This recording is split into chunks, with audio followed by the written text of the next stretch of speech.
Welcome to The Explainer. Today, we're going to dig into what I think is the strategic heart of human resources, learning and development. Okay, so let's just dive right in. Human resources has gone through this massive transformation. And why? Well, because the whole world of work has transformed. You've got fierce global competition, rapid-fire technological shifts, and the old way, that personnel department buried in paperwork, it just couldn't keep up. Today's HR has to be a strategic partner, right at the heart of the business, driving actual performance. So to really get why L&D is so powerful, we've got to see the whole picture first. Here's our roadmap for this explainer. We're going to start with the big picture, the architecture of modern HR. So what do we even mean by this new architecture? Well, think of it less like a simple checklist of tasks and more like a really well-designed, integrated framework. It's got these key pillars that support the entire organization's goals.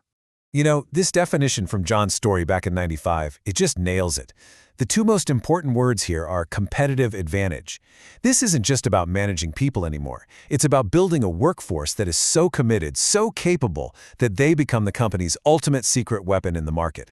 I really love how this visual shows the flow from top to bottom. It all kicks off with strategy, which has to be aligned with the business goals. So, for example, let's say a company's strategy is to be the most innovative in its industry. That big idea then shapes the policies. Maybe they create a new policy that gives engineers dedicated time for passion projects. And then practices are how it all comes to life day to day. Managers actively protecting that innovation time and celebrating what comes out of it. All right, so we've got the architecture down. Now let's pop the hood and map out the core functions, the real engine of this HR machine. These functions, they pretty much touch every single part of an employee's journey with a company, from finding and hiring the right talent in the first place, to helping them grow and rewarding them for a job well done, all the way to ensuring they have a great experience and keeping the whole operation running smoothly and legally. And this is exactly why getting all of that right is so critical. I mean, look at this number. One bad hire, just one, can tank a team's productivity by over a third. The stakes are incredibly high, and the impact on the bottom line is very real. Okay, now let's zoom right in on our main focus, learning and development. And I love this way of thinking about it. L&D is the bridge between the skills your company has today and the skills it's absolutely going to need to survive and win tomorrow. Right, so we hear this term L&D thrown around all the time, but what's its actual job? What's its purpose inside this big strategic HR machine? And this is the absolute key takeaway. L&D is all about the future. It's not just about training someone for the job they have right now. It's about systematically building the skills, the knowledge, the abilities that the entire organization needs to hit its future goals. And as Janice Burns says here, L&D is a direct investment. It's not just a cost center. When you develop your people's skills, you not only keep your best talent from walking out the door, but you also boost the value and the capability of the whole organization. It's a total win-win.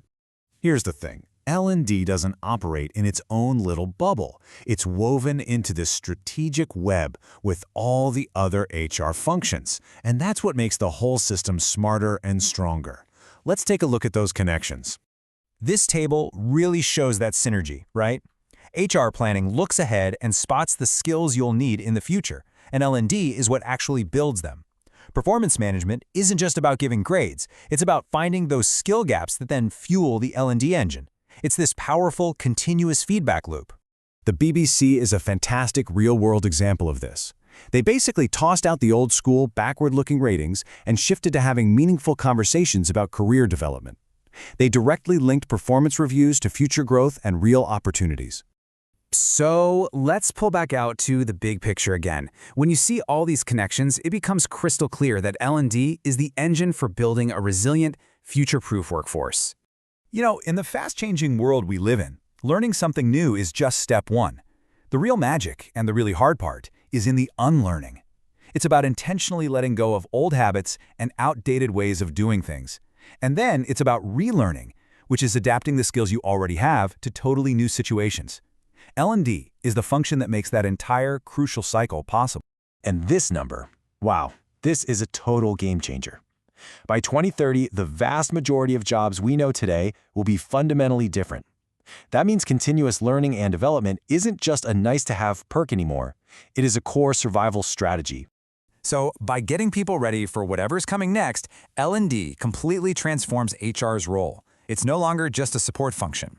It becomes a proactive change champion, leading the charge on big things like digital transformation and building the kind of resilience that lets a company weather any storm. And that really brings us to the ultimate question, doesn't it? True transformation isn't just about new technology or a new business plan. It's all about your people. Because if your organization is changing, but your people aren't changing with it, well, that change is probably doomed to fail.